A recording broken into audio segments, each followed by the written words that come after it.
29 out of 61 three-pointers, and they were just on fire. And but to be honest, it was just and yun naman yung naging branding na ng Boston, di ba? Na parang sinabi nila, their road to the championship was brought about by playing good defense, which was the addition of Drew Holiday was a good testimony to that. But at the same time, their ability to shoot from the three. And tayo kasi kilala natin pag three-point shooting, usually pagka-team ang tinitingnan natin, top of mind is always usually Golden State Warriors. Pero obviously, nung umalis na si Klay Thompson dyan, parang nag-iba na. But Boston Celtics, I think is an underrated three-point shooting team, which we saw last year, which was the recipe for them to win the championship.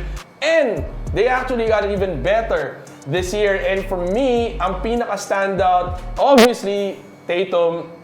We know for a fact that he's gonna be carrying the team. But I've always been a firm believer, and this is what I was telling Dino na sinabi ko, ito yung magiging theme ko for the night. This season, we will see the benefit of being able to play in a FIBA World Cup. Those who competed at a very high level, we will see them playing so much better in this NBA season. And Derek White, for me, the way he played today, the way he shot the ball, the confidence that he had what, 24 points, 6 out of 10 from the three, which was again part of the 29 3 points that was made by Boston. At the same time, there were 7 players in Boston who made a 3-point shot. And so, if you compare the stats, New York and Boston alone, Boston shot 50% from the field. But New York also shot higher, 55.1% from the field. Ano ang difference? Paano natalo ang New York kung ganun kataas yung percentage nila from the field? Ang reason is yung difference of shot attempts. They were able, itong Boston, they had 95 shot attempts. Samantalang itong New York only had 78. That's a testament to the kind of defense that Boston brings to the table, and at the same time, how they just nitpick. If you saw the game, ang suabe. Walang masyadong extra movement, just playing for each other. Finding the open man. Very unselfish basketball. That's what we saw with Boston. In New York, played a Brunson game. Actually, Karl Anthony Towns had only 23 minutes. Well, obviously, dahil tambak. But he had only 9 field goal attempts. 5 out of 9 shots. And he only shot 1 out of 3 from the 3-point. And I think he's still trying to feel his place in a team that's owned by Brunson. And so, I don't know if the trade was good. Dino, baka ikaw pwede mong i-share. Pero ako, sa nakita ko kanina, first game. Pero parang hindi. Parang kala natin yung fit, hindi. Parang wala pa yung chemistry doon. Karl Anthony Towns didn't know how to play with the New York Knicks, and so that's the result. But may isang bright star sila, si McBride, had 25 minutes, shot 8 out of 10, 22 points, 4 out of 5 sa 3-point. So watch out for that guy. I think he's a good spark plug for the New York Knicks. Dino? I mean, I think, as a basketball fan, lalo na pag nagsisimula lagi yung season, taas ng anticipation because there's players switching sides, big-time players moving to conferences or moving to rival teams. So sa akin, just to acknowledge what this night is all about, it's NBA opening night. A lot of lahat ng basketball fans nakaabang dito. And I think tackling on the first game, which is Boston versus New York, number one, it's a historic night. Because yan yung championship ring ceremony ng nag-champion last season. Banner di ba? And that was the 18th banner. Kumbaga, nalamangan nila yung Lakers ng isa because they won the championship last season. So that was 18th banner race. Now, sa kabilang side, di ba, New York has been on a drought. The last time they won a championship was way back 1973 pa. So that one is, that's why it's a historic night. Secondly, nabanggit naman ni Juan na they tied the NBA record with Milwaukee back in 2020, making 29 3-pointers in the game. Now, at the same time, they could have beaten that problema is na-miss nila yung last 13 3-point shot attempts nila. Parang, and those were like wide open shots coming from an offensive rebound. So, they could have broken that record pero parang parang nag-law of averages na yung nangyari eh. Parang nawili sila sa 3 points. And talking about this game, I think this will be the preview of the Eastern Conference Finals. Wow, you're going that far, ha? Yeah. Ako, I'm... Ganun kataas ang tingin mo sa New York? Di nga. Yeah, no offense to Milwaukee, Philadelphia, Indiana, Miami, Cleveland, Orlando. I tingin ko ang maglalaban sa Eastern Conference Finals is Boston and New York. Alam mo, meron dapat tayong bold statements dito para ipunin eh. Diba? Highlighted. We can start that, nakita natin sa ibang network. Ginagawa na niya. Mag-bold statement. Dino says that Boston and New York, we should put a post-it here. That's a bold statement. Kasi sa akin, I think this was more of Boston shooting the lights out. And you're not gonna have that kind of day every single game. Yeah. So medyo lights out. 8 3 points made by Jason Tatum. Do you think he's gonna do that for the rest of the season? I think for people to say New York is not gonna be a contender in the Eastern Conference, I think it's too early, parang masyadong minaliit yung New York. For me, they're gonna be a team to watch this season with Jalen Brunson, Karl Anthony Towns. Hindi lang, I mean, they still put up 109 points, di ba? Nag-init lang talaga yung Boston this game. So, I think, first game of the season masyado pang maaga talaga. It's too premature to declare na And I think this is a good start for Jason Tatum after what happened in his stint in the Olympics, di ba? Kaya siya ganyan, bro. Kaya sabi ko sa'yo, malaking bagay yung FIBA eh. I mean, yung response ng mga players coming to the NBA season has a lot to do with their FIBA World Cup experience. That's my theory. So parang sa akin, maganda to for Jason Tatum kasi nabangko ka, di ba? Parang nawala, kahit paano mawalan ka ng kumpiyansa sa sarili mo eh. So it's a good first game for him. Tinambakan nila yung New York. Ang ganda ng nilaro niya, parang 14 out of 18. Tapos 8 out of 11 from the 3-point line for 37 points. Tapos parang yung fourth quarter, pero yung 10 assists, bro. Yun yung malaking bagay for me kay Jason Tatum is because nakita natin how fluid the offense of Boston was. It's really just picking on the defense of New York. Instant exposure pick and roll, pick and pop, tapos pag may nag-help, ang ganda ng ball rotation ng Boston. Sa akin yun, tama si Juan na dahil kakapasok lang ni Karl Anthony, you have to, Mikal Bridges is a new addition also. Kailangan mag-gel pa yan Tsaka si Karl Anthony looked like he bulked up Parang bumagal siya kanina sa nakita ko. Tapos parang lumaki siya. So, pero again, isa sa mga asset ni Karl Anthony Towns is his outside shooting. And for him to only have 3 attempts from the 3, medyo masakit yun. Yeah. So parang it's not how you start the season Yes, of course, important yung strong start, but it's how you finish Like Dallas, you look at Dallas last year, nag-pick sila nung dulo Nung sa playoffs, they came in 6th seed, tapos they went all the way to the final. So I'm not worried really about the New York Knicks. Important sa kanila to keep themselves healthy. Are you optimistic with that Brunson and Karl Anthony Towns tandem? Do you think that's enough to get them to the finals that you're anticipating? We talked about the trade before. So I felt Minnesota won that trade. But I'm not discounting this tandem of Jalen Brunson and Karl Anthony Towns. But I don't still see, kumbaga, there's, barring injuries kung injuries lang ang pipigil sa Boston this season. But pag walang ma-injured, papasok yan ng finals. No. Defending pa rin sila. Ang pinaglalabanan na lang sa East, believe me, is the second place. But I have a question Do you agree or disagree kay Dino nung sinabi niya na most probably did you mention conference finals ba? Yeah. No, yeah. Boston, New York Knicks? I think that this was actually controversial in the preseason. Walang injuries Walang injuries. Let's say all healthy. Pero kasi di ba remember nagkaroon ng issue just a few days ago kay DiVincenzo, di ba na tinatrash talk na si Tibbs tsaka si yung dad ni Bronson, di ba? And he was saying na parang that's what happens when they. But I think because it's Jalen Brunson's team, and it's heavily anchored on him, I think that's not going to be enough to get them all the way. I think it really takes, for you to be there, you need to play as a team. What I saw kanina is Boston really stopped itong si Bronson. Hindi makaporma. As in, hindi makaporma. So, and then Karl Anthony Towns is still trying to... And I agree with Dino though, na it's too early.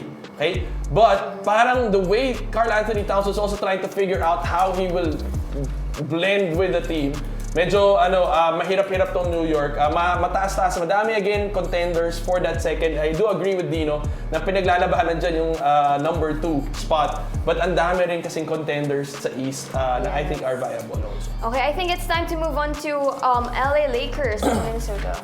Thoughts? Yeah, another historic night with LeBron and Bronny coming in together at the 4-minute mark of the second quarter. Alam ko, busit si Juan, pero sa akin, I mean, di ba, parang they just wanted to get it out of the way already in the first game of the season. And that's Kasi the yung thing, magkaroon diba? ng... Parang... Bro, panalo naman! Marketing, well, fine, It's as if binabad si Bronny. They just minutes, played him yeah. 3 minutes, di ba? In the second quarter, they were up at the time. They won that game. So, ako parang, let's just get over with, di ba? Pero they weren't the first professional, yung parang fathers. Well, at least they got the record in, di ba? Yun naman yung feeling ko hinahabol nila. Pero parang nirigalo na lang ng LA tsaka ng NBA kay LeBron yun eh. Parang binuhat mo naman yung league for a couple of years. Haters. Ito Napag-go find na lang. Ito na lang, Haters. sige, regalo na namin sa'yo to. Haters will always find a way to nitpick that. But at the end of the day, they got that W. Kumbaga, ang ganda nung nilaro ng...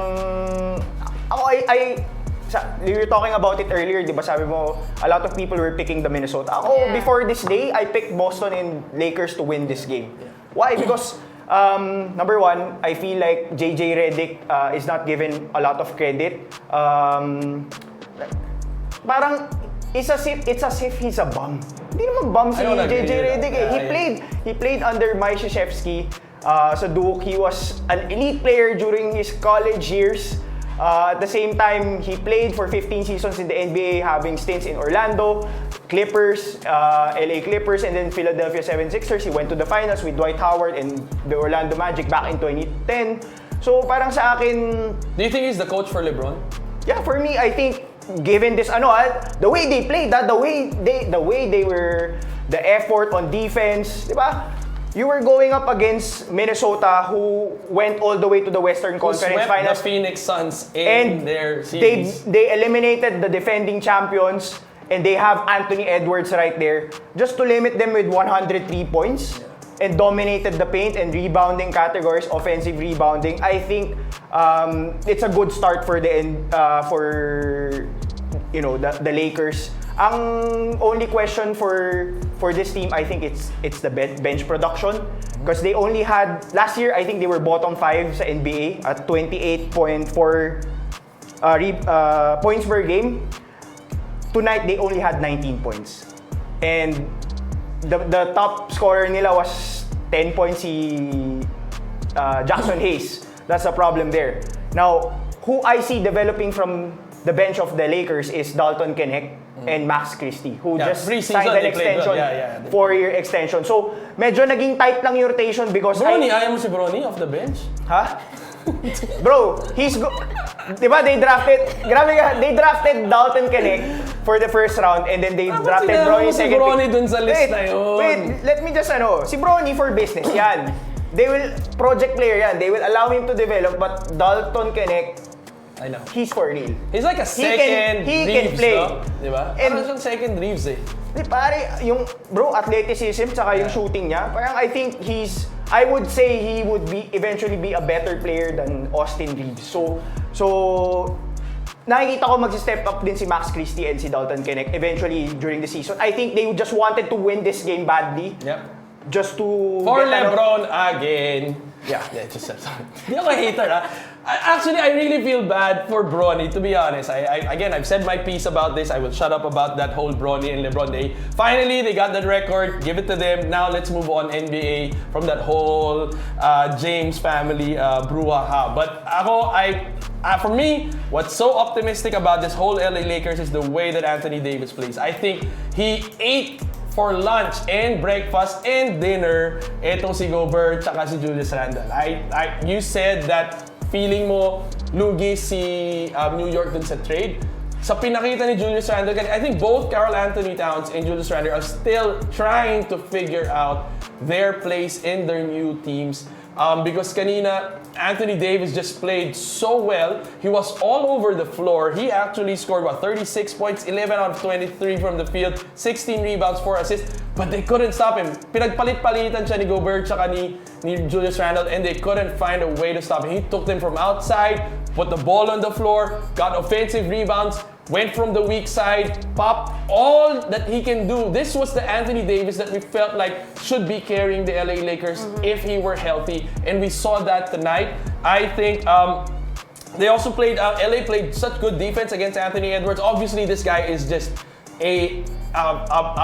just his athleticism and his ability to get to the ring. I think we saw that. But for him to have 25 attempts, he shot 1 out of 3 from he actually shot 1/3 of the entire team's field goal.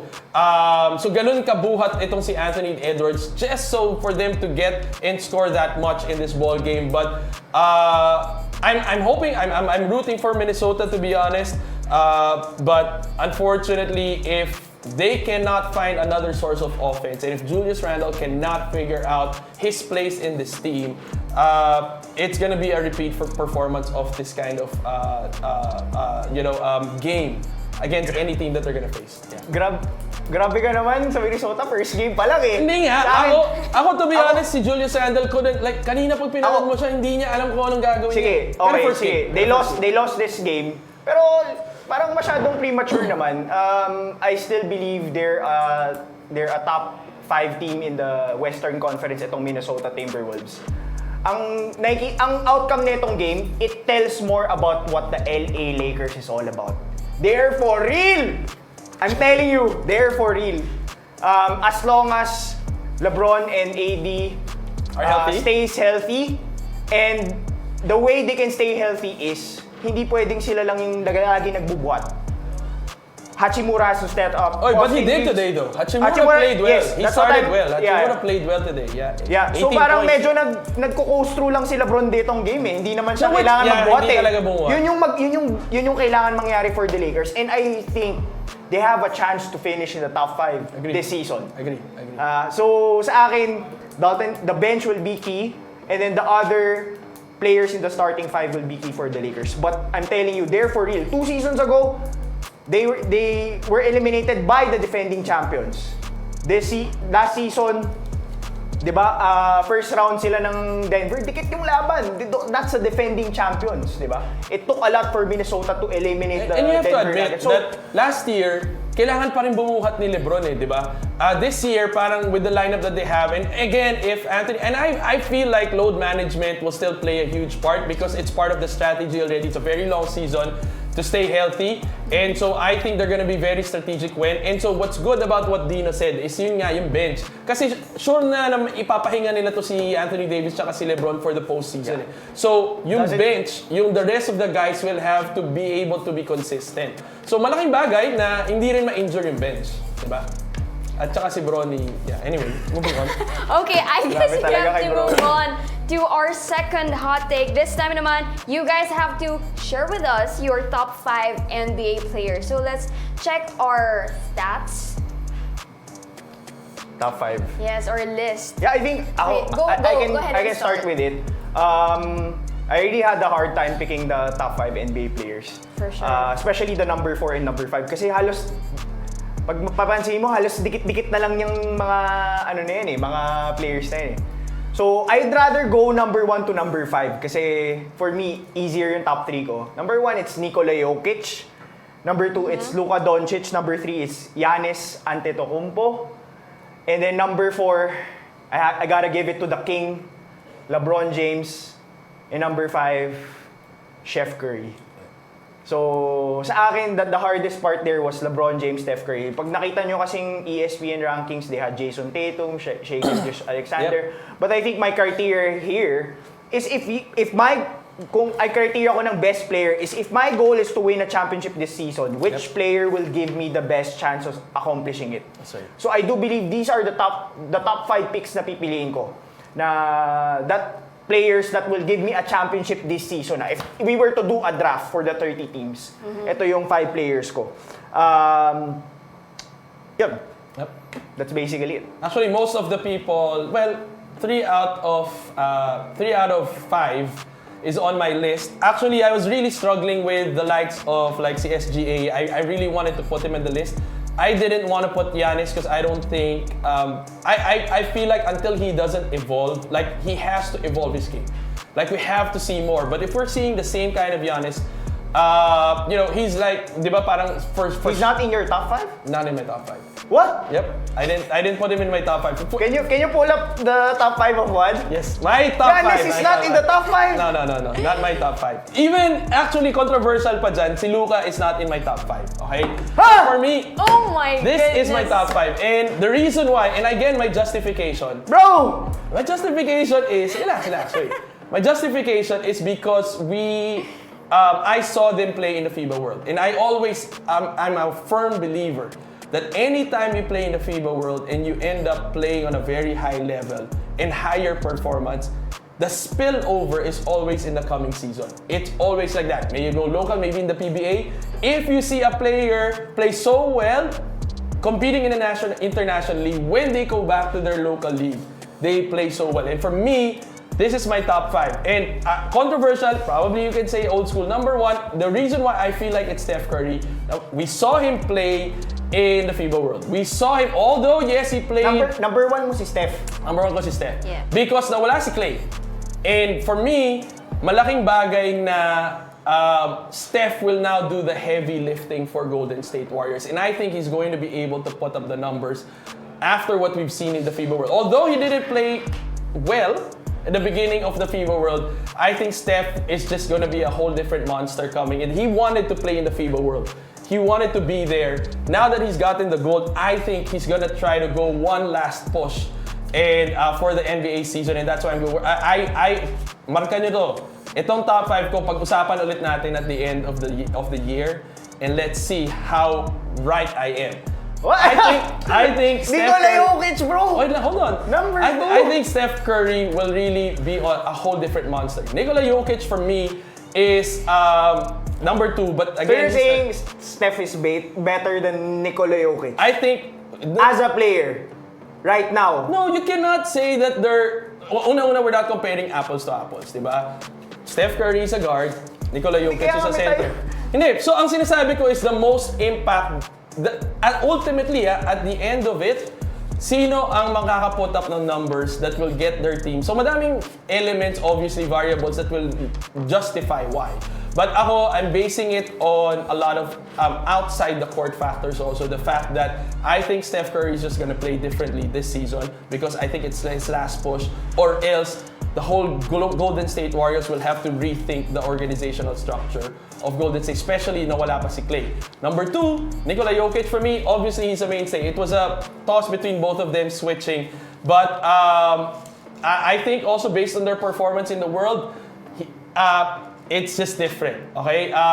He wasn't able to get them there. Number 3 for me, Kevin Durant. I think this guy is also trying to make one last push. I think he needs, it's desperate time for Kevin Durant to make a huge mark, to win a championship.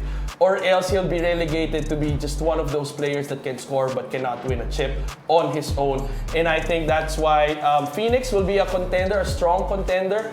And Kevin Durant, I think with the way he played with the FIBA World, I think it will spill over. LeBron James, I think that's why I feel like he's going to play really well this season, is because he has to justify why Bronny is there. Para for me, if he doesn't play well this season, people will crucify Bronny. And for the sake of his son, for him to lay the foundations for Bronny, to set up Bronny for success, LeBron has to play really well this season, or else it's not him, it's his son who will be receiving the wrong end of the stick. Yun yung statement. Last year. Last one? What? For me, Victor Wembanyama, I think the addition of Chris Paul will really make a huge impact for this kid. And I think he's gonna play the best season so far. For obviously, konti pa lang naman nalalaro niya. But with Chris Paul guiding him, and with his ability and the way he played, France also getting far. They didn't make it to the finals, but I think the way he played again in the FIBA World, and then with Chris Paul's addition, I think the Spurs will go the distance also, and I think he will grow a lot. So I'm highly expecting Victor Wembanyama to have another superb season. So this is my top 5. Dino? My God. Teka, kailangan ko muna huminga. That's mine. Okay. Now going to LeBron, parang I think Juan was saying na kailangan niyang maganda laruin this season para hindi kumbaga ma-criticize lalo si Bronny. Like, come on! Like, Bronny won't play a big role this season. So, he won't contribute. Even he gets the 12th spot or the 15th spot in this team. Wala naman yung magiging effect sa magiging resulta ng ilalaro ng Lakers this season. Pero di ba sabi mo, galing rin sa bibig mo, na kailangan ang bench ang magbubuhat, lalo na kung yes, pero aasahan ba ng Lakers si Bronny coming into this season? Kung maglo-load manage si LeBron at si AD, then you will need other people to pick up the slack. And that's why you got Dalton Knecht. Then why did you, again, if you were going to depend on your bench, why give up that 12th spot for somebody who will not have any contribution? Name me a 12 player, like, sa 12 player again, na, we're talking about player ng NBA team, We're talking about the Lakers. 12 NBA team, So you're telling me every 12th player is useless in the team? Yeah. So you're magagamit mo siya sa playoffs or rotation-wise? What are you won't be using. But you're talking about, again, like, you cannot justify Bronny. How can you justify Bronny? So why was he chosen? Business. It's good for business. That's why. It's good for business. Exactly. So if the Lakers don't make it far, if the Lakers don't make it far, then it's bad for business. Then it was a wrong business decision. Hence, LeBron will have to carry the load. If you don't have Bronny, do you have LeBron? That's what I'm asking you. That's not the point. You won't have LeBron this season if you don't have Bronny. That's not the point. Anyway. The point is why did I choose LeBron to be part of the top 5? That's the question. Yeah, exactly. Sinasabi ko naman, so walang kinalaman si Bronny sa magiging performance ni LeBron this season. I beg to because differ. he has been performing since when he got drafted back in 2003. How far did they go last year? Huh? How far did they go last year? They got into with LeBron carrying the team. With LeBron carrying the team, how far did they go? But what they're saying is hindi makakapag-perform si LeBron? I'm saying he has extra That's why motivation he's here in your top 5 eh. That's why he has extra motivation now because his son is in the lineup. Now he has a bigger baggage to carry. No. Hence his motivation to play so much better than last season because there is now higher accountability because it's a business decision that he has to justify. Whether there's Bronny or not, LeBron plays at a high level and he hasn't shown that he will slow down. So I beg to disagree that LeBron... Wait, are you disagreeing that he's in my top 5 or disagreeing? No, I'm disagreeing with your statement na he needs to perform well. He has been performing well since he started this rookie season in the NBA. No, we're not saying that. We're not saying that, right? We're not saying that. We're saying is that he is there, and I said he's gonna play a whole bigger season this year because of the motivation that the fact that Bronny is there. That's all I'm saying. He will... I didn't say he's not gonna perform, which he has been. Yeah. I didn't say that. He will perform. Narinig ko kasi kanina sabi mo he needs to perform so that hindi makikriticize si Bronny. No, he has to perform. Kaya nga siya He will perform well. He will perform well. That's the king. That's the LeBron James, arguably one of the GOATs of the game. So, so sa akin, I disagree with the list. Kasi, bro, KD over LeBron, if there's one thing that, syempre basis mo was the Olympics, di ba? I think yung list na yun was players that played well in the Olympics. And kung nakita niyo yung US, sino ba ang nag-MVP ng Olympics? Sino ba yung nag-perform every single game? Yes, Curry played the hell out the last 2 games, shooting the lights out. But you know who was the best player in that team, di ba? So kaya nga wala nga dyan si Jason Tatum sa top 5, which I agree with you, wala si Tatum dyan. So sa akin yun, I disagree with that. Kasi LeBron has to be higher than Steph and Kevin Durant, then Nikola Jokic, come on man. Hindi pwedeng the amount of attention that this guy gets. Ang magagawa mo na lang, you just watch him. You just try to limit him, pero you're not gonna stop this guy. And for me, Luka and Giannis not being in this list, medyo disagree talaga ako. Maybe, yes, Victor will eventually be a top 5 NBA player, but right now, he's not a top 5 player in the NBA. No, he will not be. But we said this season, our prediction is based on a prediction. Our list is based on a prediction. So, I think with the addition of Chris Paul, Victor Wembanyama will be top 5. Giannis, really, I'm really doubtful with Milwaukee, which is, I think, the next topic and looking at the prediction. But again, with Middleton out, are we really is he really gonna be able to take the team that far? With the kind of dati kasi, and Shaq would say that he feels like Giannis was a mini-me of him. Like the way Shaq used to play dominantly is the way Giannis played his game, right? And but until Giannis evolves even more, if he plays the same way he plays, the same style, I think he's not gonna be enough to carry the team. Lalo na if he's dependent on the likes of Middleton. I don't know, we haven't really seen the combination with Damian Lillard to be very successful. You spoke off air and you said that, the key for them losing also Drew Holiday was important, which again was an addition to Boston. So, I don't know, Giannis for me, he has a lot to prove until he evolves.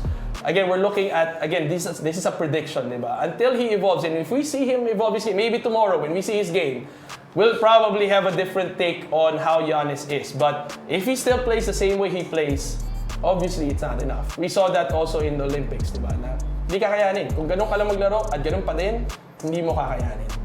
Bro, ang hirap naman kasi yung teammates niya. Compare mo naman sa teammates ni Victor, pare. Diba? Still. Sa akin, I base my top players. Pero si Nicola, ganun nga eh. Di ba? Pwede mo namang sabihin yung same argument eh. Pero kahit pa paano, si Nicola, iba yung added niya. Si Giannis, hindi nag-evolve eh. 30, 11, and 6. Hindi malakas yun. Malakas siya as an individual, but can it take them far? They won a championships 3 seasons ago. Iba na ang storya. Sinasabi natin 3 Sa akin, seasons ago. we're looking You're only as good as your last game, correct? Yeah. Oh. 30, 11, 6. That's his stats. That's not his game. His game. We're saying his game. That's his stats. We're talking about his game. Can he take them all the way? He has taken them all the way. 3 seasons ago. What has Victor done this season? Hindi, prediction na siya eh. By the definition of prediction, I think then we can assume. It's safe to assume because it's a prediction. I think we disagree ni Juan kasi he's predicting who will perform which is a prediction. The top 5 by season. definition, that's what the prediction is. Ako kasi, I look at it, who is currently, if I were to draft, who is the top 5 players for me that will win me a championship this season. Kasi you can have a better record than, OKC, you just look at OKC, number 1 seed sila last season, Denver was number 2. But would you say that Nikola Jokic is a less of a player than SGA? So sa akin, I just base bakit it wala on... si SGA dun sa list mo? Ha? Kung babas hindi, ang base ko kasi, hindi ko nagbe-base sa record. You can be the best player in the with the best record in the NBA, but that doesn't mean you're the best player. Exactly. You just made my point for me. That it's not, di ba, if you're just gonna base it on record from last season, then it's not enough. SGA should be in your list. So, I'm not basing my list hence from... the prediction that we're not basing it on the performance from last year. What I'm just saying is, I disagree that Victor Wembanyama this season is a top 5 player over Giannis and Luka Doncic. Come on! Well, Luka medyo questionable. Pero again, I had to go with Victor. Kasi... It's just with CP3, I think it's just gonna be ito yung na-miss ko eh. Okay. Kaya hindi tayo pinagsama eh. Enough na to for like 2 months na hot take talaga. I didn't want to butt in, but you guys were making your point. Gusto ko makita yung comments kasi... So guys, to our viewers, comment down below your thoughts, your questions. We wanna hear your thoughts. So, guys, ano naman eh, para iba kasi kayo ng pinapanggalingan ng basis, pero it doesn't mean na may mali, may tama. At the end of the day, these are just your predictions, right? So, moving on to our last hot take. Actually, for this last segment. It's called the NBA Expert Picks. So for our last since actually it's called SPNation NBA Expert Picks, since yun nga NBA season na, we want to share our thoughts kung sino nga ba ang mga picks namin. So we will dig in with our games tomorrow. We have 10 games for the second day of NBA, but of course we're just picking 3 exciting games and we'll share to you guys our expert picks. First is a game between Philadelphia 76ers and against the Milwaukee Bucks. So thoughts, guys? Well, Sixers won't have Joel Embiid. They won't also have the newly acquired Paul George. So I think that puts them at a very huge disadvantage. Well, although the Bucks are not gonna play also Chris Middleton, so it's gonna be a Giannis Dame show. I think I'm favoring them for this game, so I'm going with the Bucks versus the Sixers. I'm going with the Bucks for this one. Ikaw, Dio. Yeah, same goes with Juan. I'm picking the Bucks over the 76ers, all because Paul George and Joel Embiid will be there. But I'm expecting a big night from Tyrese Maxey.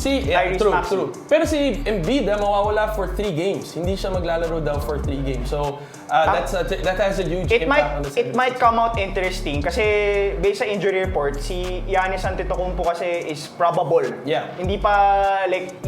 So possible there's a still minimal chance na he doesn't play.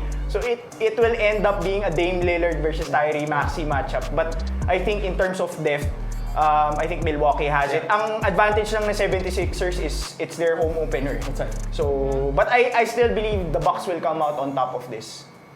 Yep. Okay. So when it comes to players, sa tingin niyo sinong aangat sa Bucks, sinong aangat sa 76ers? Dino actually mentioned it already. Ako, Tyrese Maxey sa Philadelphia. Pero turned lang ako sa Milwaukee. I don't know if kung Giannis will play, it will be Giannis. But if Giannis won't play, Dame Lillard. I'm excited for Maxey though. I think this season for him, he's gonna play well. For sure, bro. Kasi injury prone yung dalawa niyang kasama. Ang daming arte. Daming arte. Anyway. Yun yung problema dun sa dalawang kasama niya. Pero interesting di ba pinag-usapan na natin ito sa ibang episode na tinanong si Paul George bakit siya lumipat, why did he pick the Sixers, and he felt like they could win a championship. So obviously everyone thinks that way. But that's a big if diba? of staying healthy. Kung diskumpiyado ka sa health ng New York, mas diskumpiyado ako sa health ng Philadelphia. They could be a number 2 team if they can stay. Pero sabi nga nila si Embiid kasi parang what else does he have to prove besides winning a championship? Parang lahat na naman ng accomplishments na nakuha niya except winning a chip. So that's why they feel like Embiid is hungry. But again, there's just so much drama also surrounding Joel Embiid. So question mark yan. Question mark. Okay, moving on to the second game. So Suns and Clippers. Clippers, you don't have Kawhi. Phoenix Suns ako. Yeah, who else? Ang maglalaro lang yata sa Clippers is si James Harden, I think. Yeah. And then Phoenix Suns, you have, I think, Kevin Durant, si Bradley Beal, and then also Devin Booker. So medyo matindi-tindi yun. So, yeah, medyo lamang na lamang dito yung Phoenix Suns. Ako, Phoenix din ako dito. For the Clippers kasi, yes, nabanggit nga ni Juan, wala si Kawhi. And you won't be having Paul George this season. Yeah. That's right. But ang nakikita ko dito, And si Russell Westbrook. Wala na. Sa Denver Wala na si na. Russell Ang nakikita ko dito, I think for fantasy owners, maganda to for fantasy owners si James Harden. Yeah. Kasi wala ka na Paul George this season, which is a ball handler. Wala ka na rin yung Kawhi, medyo coming from surgery. Alam ko nagre-rehab siya ngayon. Tapos hindi mo maasahan kung kailan maglalaro So at saka ball heavy kasi, ball dominant kasi to si James Harden. So when he plays, pagka sa kanya lagi yung bola, mas maganda yung mga nangyayari for him. James Harden, he won't just have a good. I think aasahan talaga siya this game, and I do believe he can perform. And then for the rest of season, malamang aasahan talaga ng Clippers yan. Yeah. Pero I doubt they'll be a playoff team this year, especially with Kawhi being Same. Ako Phoenix yan, ang exciting yan kasi last year si Bradley Beal played only 53 games. And then you also have Yusuf Nurkic with their center. So pero alam ko ang standing ng Clippers preseason parang 4-1 yata sila So I think maganda-ganda yung record but it's still not a good testament. Preseason Yeah. Okay, now our third game, Warriors versus Blazers. Warriors. Oh yeah, this is Warriors. Yeah, I think Portland the is Blazers had the worst record last season. I think, and Warriors. I think again, big judgment for Warriors. But I really think that they come out on top. Yeah, Warriors. I think out of all the picks, out of the 3 games, I think the most confident that I am with is the Golden State Warriors beating. I think this is gonna be a blowout game. Yeah. Portland was parang 29th on offense nga sila. Kaya ba nila sabayan yung offense ng Golden State? And you only have... Tsaka rebuilding team to eh. Yun nga, rebuilding talaga. team to They headed the right direction. Well, isa sa mga inaasahan, di ba, na parang big buster trade dyan is si DeAndre Ayton di ba, na napunta siya dito sa team na ito. Pero yun nga, we have yet to see them benefiting. Kaya hindi bagay sa kanya yung nickname niya eh. Yeah. Dominator. That's right.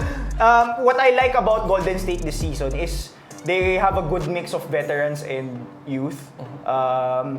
Yes, he may not be Klay Thompson, but he qualifies as a splash brother. You have Buddy Hield, being a tandem of Steph Curry. You also have Draymond Green, Andrew Wiggins, Kevon Looney, Kyle Anderson, Slow-Mo, the Anthony Melton, Gary Payton II. That's the bets, ha? Tapos yung youth niya, you have Jonathan Kuminga, Moses Moody, Brandon You think this is Podziemski. gonna be a breakout season for Kuminga? Yeah. I think, no? I think so. Siya ang big name. Yeah, Siya and ang then big name.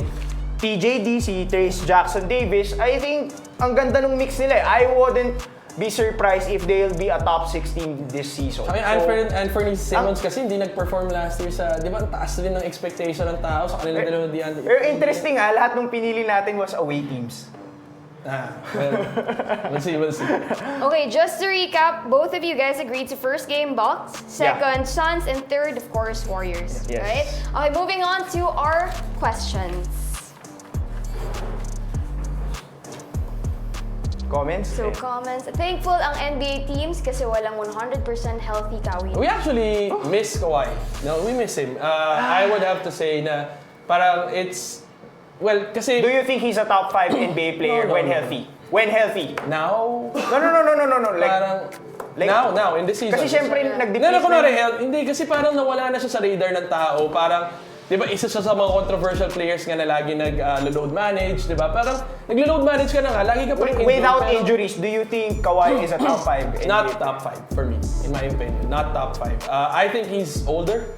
I think he's, it's gonna take a lot for him to get his groove back to becoming a Kawhi that he was.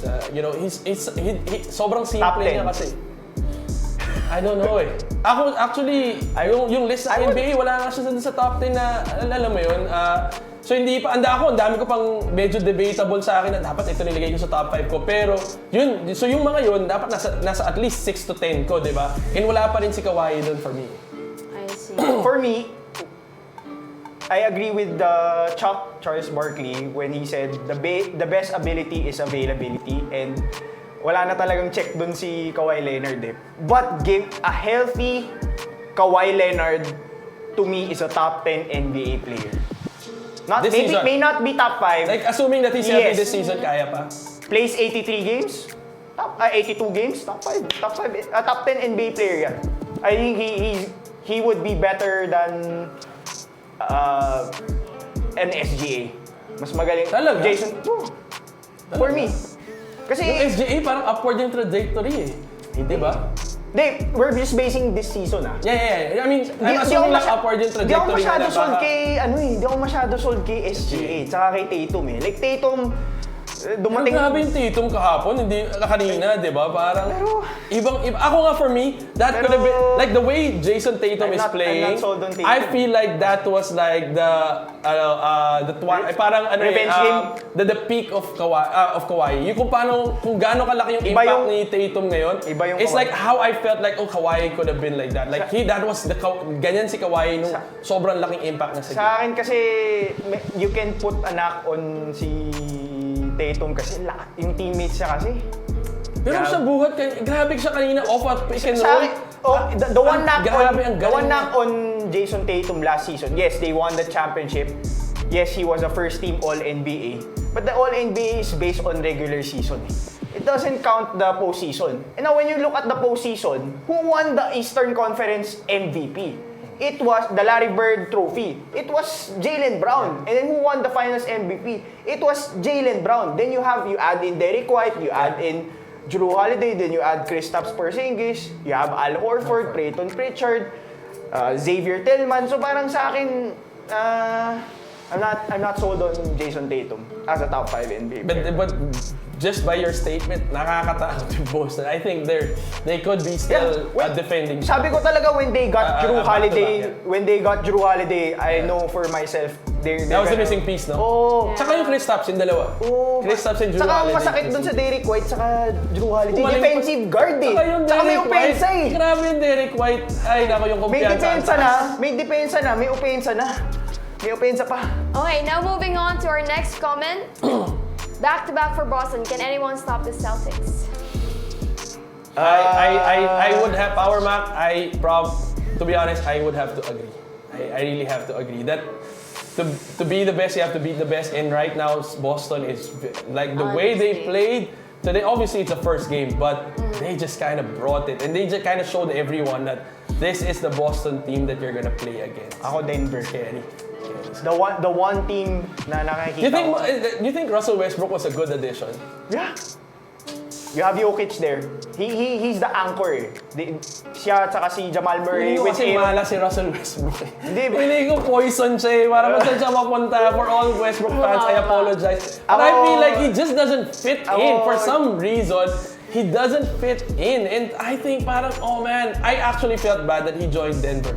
See, Aaron Gordon said that he's on a mission to give Russell Westbrook his first NBA championship trophy. But I feel like he just doesn't fit in.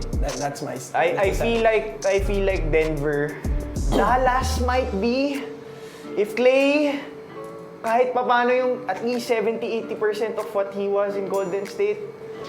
Then Derek Lively steps up his game. The role player steps up their game. Denver, Dallas, I think they might have a chance. Okay, next comment. Solid yung Timberwolves. Pagdating ng playoffs, sure yan. Kulang lang sila sa big man ng pampalit kay Gobert. Yeah, CJ, No, I think Anthony Edwards, si Ant, I think we have yet to see how good he can really be.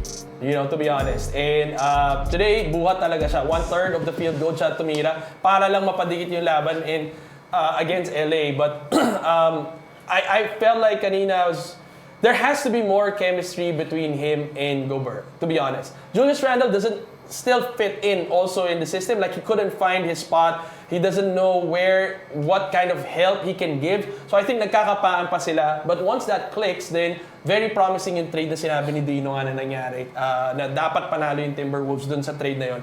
But again, until Julius Randle does not see how he fits in all of this, it's gonna be a struggling, at least regular season for the Timberwolves. Yun muna ang problemahin nila bago sila mag-playoffs. To me, Anthony Edwards is a borderline top 5 NBA player. Agree. Nasa top 10 ko siya eh. Medyo torn ako eh. Gusto ko siya ipasok kaso Steph ako over Ant ngayon na. But eventually, maybe in the coming season, Sila na magmamana eh. Alam mo yun, sila na naman yung next generation. Luka, he's already borderline. Sila na yun eh, di ba? Saka he kept them in the game eh. Parang the game was already like parang... Just the way he scored. As in, he was virtually unstoppable with his moves. The way yung body strength niya, yung attack niya to the basket, pull-up jumpers. But again, playing in the NBA with a lot of super teams, carrying a team by yourself will be extremely difficult and will take a toll on you na pagbabayaran mo sa playoffs. I think for this season, for the Minnesota Timberwolves to take the next step, Ant should be averaging at the very least, 30 points per game. Agree. I would have to agree to 30 points per game. Okay, moving to our last comment. Okay, I guess that's the last comment already. Okay, just to recap, guys.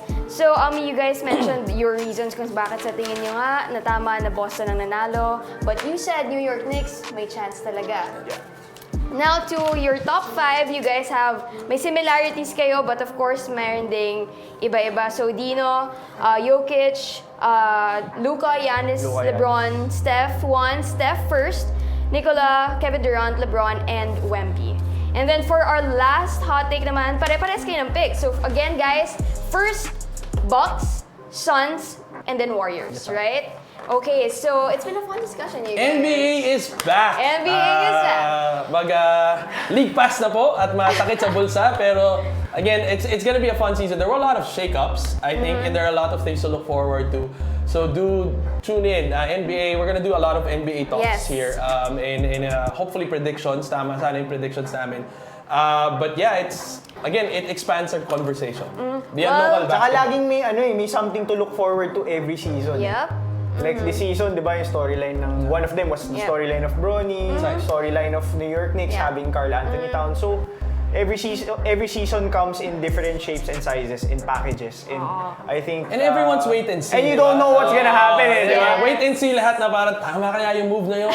Parang hindi yata. Yeah. So again, everyone's on the edge of their seat for this coming season. Since you mentioned League Pass, no need for League Pass kasi here sa Sports Plus we have it. So once again, if you're ready to elevate your sports experience, dive into the world of live sports like never before with Sports Plus PH. We got you covered, guys, so go and register now. So of course, follow us on our social media accounts at sportsplus.ph on Facebook, Instagram, TikTok, and YouTube. Once again, I'm your host, Kyla Cortez, and thank you guys so much. I'm here with Dino and Juan.